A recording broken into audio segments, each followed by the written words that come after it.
स्वागत है दोस्तों। आज के मुख्य समाचार में आज देश और दुनिया से कई अहम और बड़ी खबर आ रही है। बात करेंगे हर खबर पर विस्तार से। महाराष्ट्र में सरकार बनाने के लिए बीजेपी के गेम प्लान ने बढ़ा दी नीतीश कुमार की टेंशन, बताएंगे विस्तार से। ओवैसी की पार्टी भी लड़ेगी दिल्ली विधानसभा चुनाव, केजरीवाल को बताया आरएसएस का छोटा रिचार्ज। ममता बनर्जी क्या फिर संभालेंगी इंडिया गठबंधन की कमान। शरद पवार का आया चौंकाने वाला बयान, बताएंगे विस्तार से। बैलेट पेपर से चुनाव की मांग तेज, विधायक इस्तीफे को तैयार, पवार भी पहुंच रहे हैं मारकड़वाड़ी। तो चलिए देख लेते आज की पहली बड़ी खबर। महाराष्ट्र में सरकार बनाने के लिए बीजेपी के गेम प्लान ने बढ़ा दी नीतीश कुमार की टेंशन। दरअसल दोस्तों, महाराष्ट्र में बीजेपी के नेतृत्व में सरकार गठन ने बिहार पर भी इसका असर डाला है। राजनीतिक घटनाक्रम में बीजेपी नेता देवेंद्र फडणवीस ने शिवसेना के एकनाथ शिंदे को जगा ली थी। उसके बाद से जेडीयू हाई अलर्ट पर है। हालांकि बीजेपी ने 2025 के बिहार विधानसभा चुनाव में नीतीश कुमार के नेतृत्व में लड़ने का आश्वासन दिया है। इसके बावजूद अब जेडीयू के सामने ये सवाल है कि क्या बीजेपी बिहार की 243 सीटों वाली विधानसभा में बहुमत के आंकड़े 122 के करीब पहुंचने पर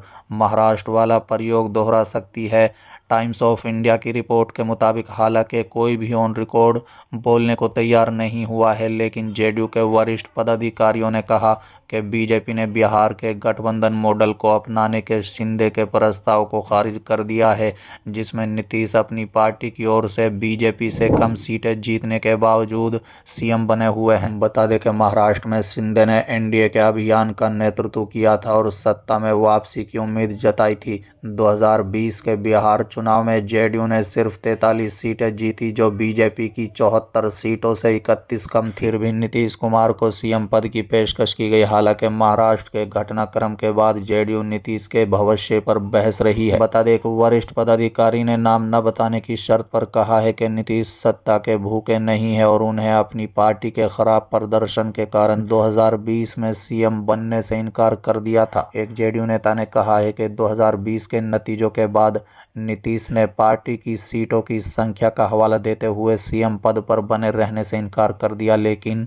बीजेपी नेताओं राजनाथ सिंह, जेपी नड्डा और भूपेंद्र यादव ने उन पर जिम्मेदारी स्वीकार करने का दबाव बनाया। अगली खबर, क्या ममता बनर्जी संभालेंगी इंडिया गठबंधन की कमान। शरद पवार का आया चौंकाने वाला जवाब। दरअसल दोस्तों, हरियाणा के बाद महाराष्ट्र विधानसभा चुनाव में विपक्षी इंडिया गठबंधन की हार के बाद पार्टियों में फूट पड़ गई है। वहीं इस सबके बीच पश्चिम बंगाल की मुख्यमंत्री और तृणमूल कांग्रेस प्रमुख ममता बनर्जी ने विपक्षी इंडिया गठबंधन की कमान संभालने की मंशा जाहिर कर दी।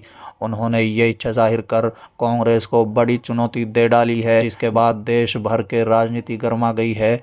विपक्षी इंडिया गठबंधन का नेतृत्व ममता बनर्जी के हाथ में सौंपे जाने पर एनसीपी प्रमुख शरद पवार की भी चौंकाने वाली प्रतिक्रिया सामने आई है। शरद पवार के बयान के बाद ये सवाल उठ रहे हैं कि क्या सच में टीएमसी प्रमुख ममता बनर्जी विपक्षी इंडिया गठबंधन का नेतृत्व करेंगी। बता दें कि महाराष्ट्र एनसीपी प्रमुख शरद पवार ने ममता बनर्जी के 6 दिसंबर को दिए गए बयान पर प्रतिक्रिया देते हुए कहा कि ममता बनर्जी ने जो रुख अपनाया है वो आक्रामक है और उन्होंने राजनीति में कई लोगों को खड़ा किया है। ऐसा कहने का उनका पूरा अधिकार है।